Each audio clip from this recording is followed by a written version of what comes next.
Alhamdulillahi Rabbil Alamin. Allahumma salli ala Sayyidina Muhammad wa ala ali Sayyidina Muhammad. Kita dalam segala urusan dunia mengambil keputusan, kita harus bermusyawarah. Tapi kalau dalam hal ibadah tidak semestinya bermusyawarah.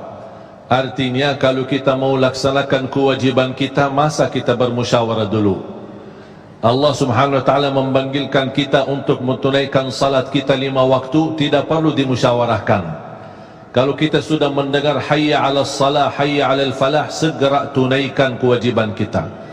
Kalau kita perhatikan dalam Al-Quran, banyak ayat-ayat yang Allah subhanahu wa ta'ala ikatkan salat dengan zakat, atau bahasa lain salat dengan infak, sebagaimana firman Allah subhanahu wa ta'ala di suratul Baqarah. Dan saya yakin semuanya hafal. A'udzu billahi minasyaitonir rajim. Bismillahirrahmanirrahim. Alif lam mim. Dzalikal kitabu la raiba fihi hudan lil muttaqin. Alkitab ini petunjuk bagi siapa? Bagi muttaqin. Dan Allah menjelaskan sifat-sifat mereka. Kalau kita ingin meniru mereka, ingin bergabung bersama mereka, ingin menjadi seperti mereka, ikutilah penjelasan Al-Quran. Siapa si al-muttaqin ini? Allah subhanahu wa ta'ala sebutkan, الذين يؤمنون بالغيب ويقيمون الصلاة ومما رزقناهم ينفقون. Mereka adalah yang beriman tentang gaib. Apa yang gaib? Allah, malaikat, jannah, surga, neraka, segala sesuatu yang gaib mereka percaya, walaupun mereka tidak melihat dengan mata sendiri. Dan sifat mereka alladzina yuqimuna as-salah. Beda artinya yuqimuna as-salah sama yusallun. Ada orang hanya kerjakan salat, tapi ada orang mendirikan salat.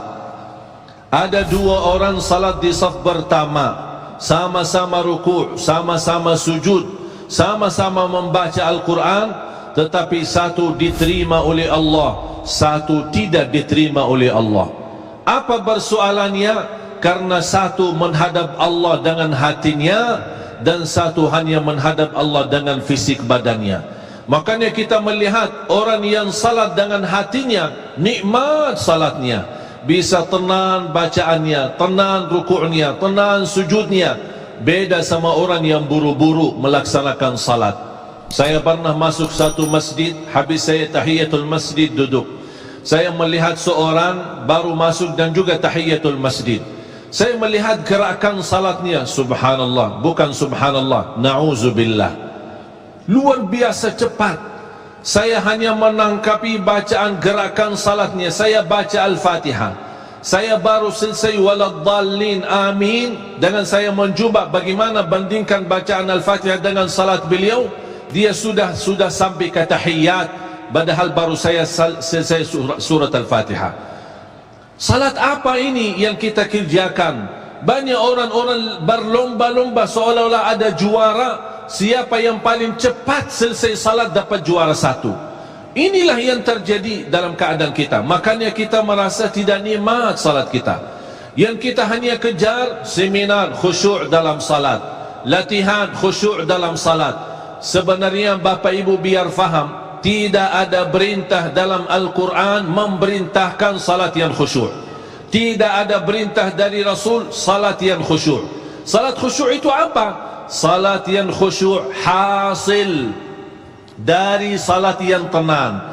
Allah perintahkan ketenangan dalam salat. Al-Rasul SAW memerintahkan ketenangan dalam salat. Kalau sifat khusyuk adalah sifat orang mukmin yang melaksanakan salat tumanina. Qad aflahal mu'minun alladzina hum fi salatihim khashi'un. Ketika ada seorang datang ke masjid di zaman Rasulullah sallallahu alaihi wasallam, masuk masjid tahiyatul masjid, selesai salat dia datang kepada Rasul mau salaman, Rasul tidak menjawab. Bahkan Rasul berkata, salli fa innaka lam tusalli, salatlah karena kamu belum salat. Dia pergi ke depan, salat lagi, selesai balik lagi bertemu Rasul.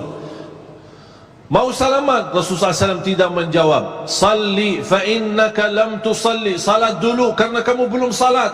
Sampai 3 kali dikasih tahu oleh Rasulullah SAW. Akhirnya orang berkata, mohon maaf ya Rasulullah, saya tidak tahu selain ini salatku. Gimana? Kata Rasulullah SAW, fa idza qumta faqum mutma'inna. Kalau berdiri, berdiri tenang, tumaknina. Tumaknina salah satu rukun di dalam salat. Tidak sah salat seorang tanpa Al-Fatihah, betul? Sama tidak sah salat seorang tanpa tumaknina. Baca tenang, rukuk yang tenang, sujud yang tenang, wallahi akan terasa nikmat.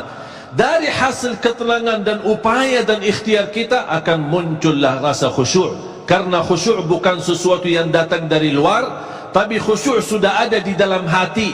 Tinggal bagaimana cara dikelola, bagaimana bisa dikembangkan cara salat yang tenang.